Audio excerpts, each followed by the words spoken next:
I never made it, but I know what it takes. I'm motivated by a mix of emotion. Got my statement, and I'm reading. Hey guys, welcome back to the channel. I am Dante and I'm Yolanda. And we are the Carters, and we're here to talk about the eviction process in Baltimore City, to be more specific. Okay, so what we're going to kind of talk about today are the different forms you have to use, the process you have to go through, and what it's like all the way up until the end of the process. So, you want to start? I'll start. Okay. So there are 4 forms that you have to fill out when you're evicting a tenant. So our rent is due on the 1st. We do allow a 5-day grace period, so the rent will not be late until the 6th of the month.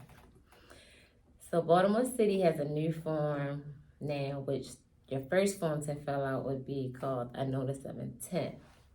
The notice of intent is to inform your tenant that their rent is late, and in 10 days you will be filing another form called the failure to pay rent form to take them to court.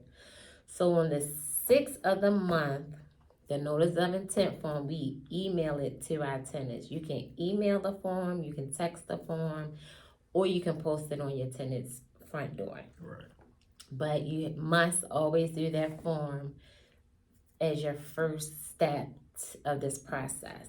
So on the 6th, like I said, we email the form, and on the 16th of every month, I go to the courthouse, I fill out the second form, which is called the failure to pay rent form on the 16th, like I said. But, so you'll fill out the paperwork. You will need to know your license number, your property registration number, and your Maryland lead registration number, Right. and your expiration dates, because the forms are new now and that information is needed on the form now. Question for you. So what's the cost of that form when you turn in that form in? It's $30 per house. Per house. So if you have 7 houses, $30 per house. Every house you have is $30. Got you. Okay. Okay. So then you will fill out the paperwork. You're going to hand it to the clerk. The clerk will process your paperwork, give you a receipt, and on the receipt, it will have your court date. It will have the date and time that you need to be present for court. You want to talk about the court process? Okay, so once you fill that form out and the clerk actually gives you your court date, like she says, you get the date, the time, you show up for court. So one of us will show up for court. You go in. Yeah, you've been going a little more than me lately. But one of us will show up for court. And yeah, typically it's her. Yeah. So you show up for court and you check in with the same paperwork you receive. You check in, you go up to the clerk, you check in, let them know you're there. So they can, when they start the process, they know to call you. They won't skip you or anything like that. Actually, I think they still call you even if you don't check in, right? Just to make sure you're there. Okay, but it's better to check in. So you sit down, you get sworn in. When the judge comes out, you know, everybody rise, all that stuff. The judge come out, you get sworn in. The whole courtroom gets sworn in at one time. And once you're sworn in, they start calling everybody who has a case that day, you know. And sometimes, like I say, the tenant show up. Sometimes the tenant doesn't show up. It just all depends. Typically, they call the apartment buildings first. I've noticed that they call the apartment buildings first. That typically happens when you're down there. Those are the ones that have like a whole bunch of units. I think they like to call those to get those out the way kind of all at one time. Then they start calling like individual landlords. And most of the time the lawyers get called first too. I noticed that the lawyers get called first too, right? So the lawyers get called first, the apartment buildings get called, and then the individual tenants, right? I mean, landlords.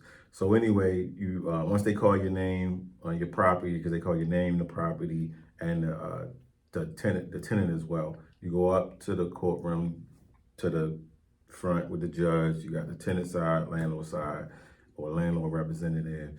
And the judge will ask you a series of questions. You answer correctly to those series of questions. They issue you a judgment against the tenant. Once you get that judgment, then you have the right to redeem your property back. What is that called? The warrant of restitution. So Once they issue that, now you have to right to redeem your property back from the tenant.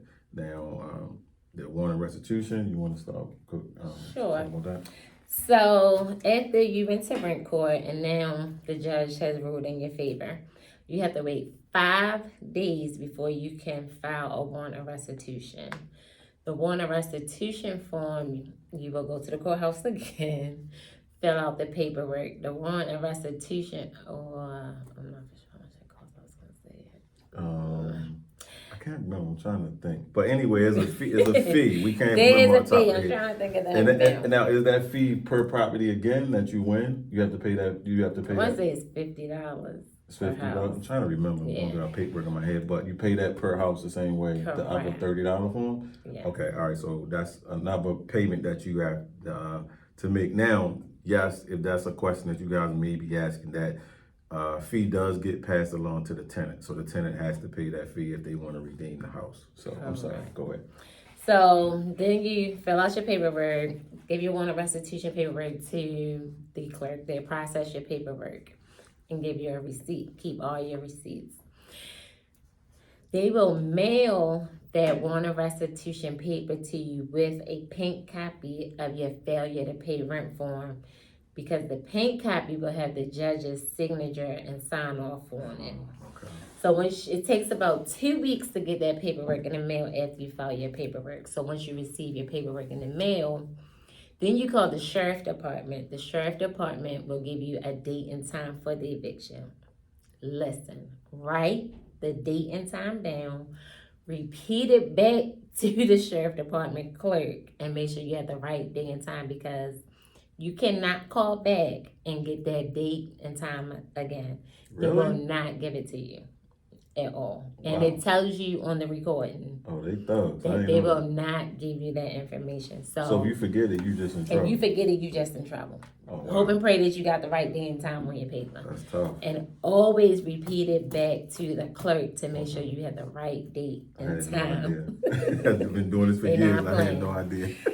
They're not playing. Okay. So, all right, now that you have your date and time of the eviction, the fourth form is called the eviction form. On the eviction form, it's just filling out your information, like mailing address, and then the tenant's name and their mailing address, and you have to put your case number on it, and on the form you put the day and time of the eviction. All right.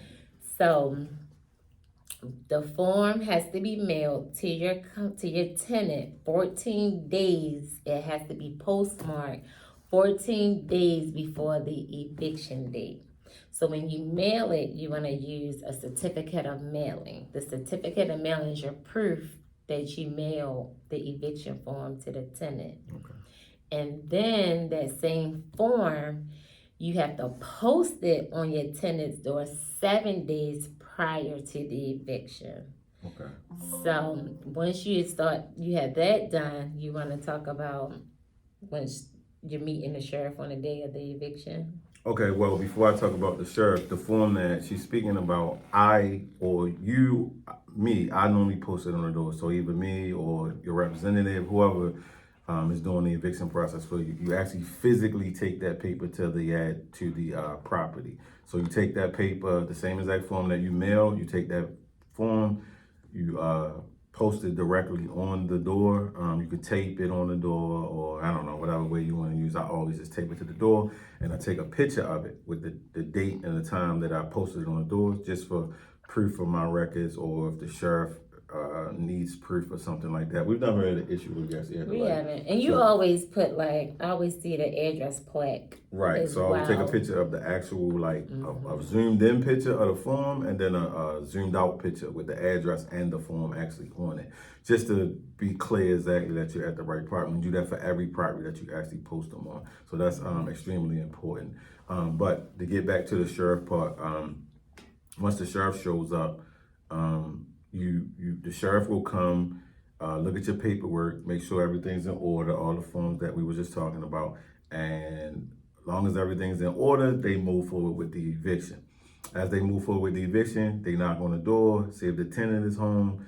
If the tenant's home or not home, you have to find a way inside the house. So if the tenant's home, typically they open the door and the sheriff goes in. Tenant's not home, you got to make sure that you have the key to the property. You got to kick the door open.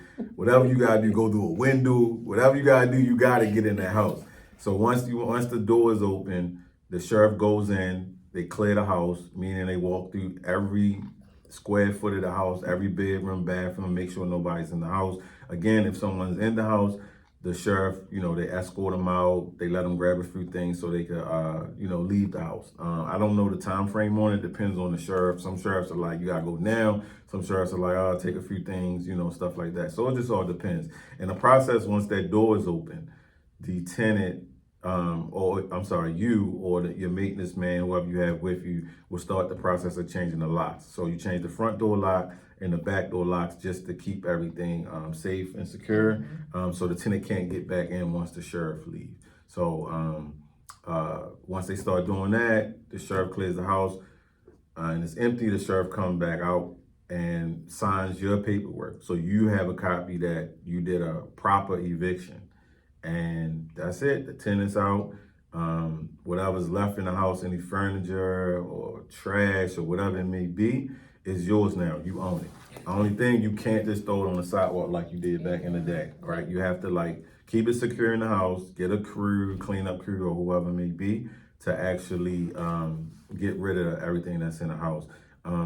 Once or twice, we've kind of gave the tenant some time to come back and get the stuff. And we actually allow them to do that. When you be there, allow them to come in, grab the stuff. One, is just better for you because you don't have to pay the expense of getting a crew to come take it out. So, I would suggest, if it's a tenant that's bearable, that you can actually deal with, let them come get it. If somebody that's rowdy, crazy or whatever, then just don't let them get any access back to the house. It's just not worth it. Pay the money to get them out. I think that's pretty much the whole process. So once you go through those steps, now you have the property back in your hand. You go through the cleanup process if there is one, and try to do what you have to do to get a new tenant in it. So that's pretty much the whole process of evicting a tenant here in Baltimore City. So I think that's about it. You have anything? I have a question though. Sure. So my question is, so the sheriff clears the house Right. and everything, and now it's time to change the locks. Who changes the locks?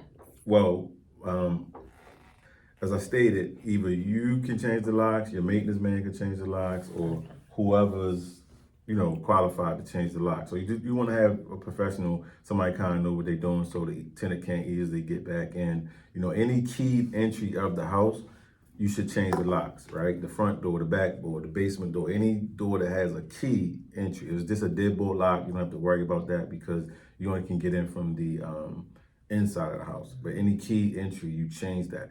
And that's still a fee that you can charge a tenant when you put them out. Eventually, once you get your paperwork together and your security deposit and stuff like that, all that stuff comes out of their security deposit if they're getting it back. So that's pretty much the whole process, how you evict a tenant. So if you guys have any questions, comments, concerns, just, leave a comment down below. And we would love to respond and answer any questions that you have. So I think that's about it. Thanks for joining us. All right. See y'all on the next video.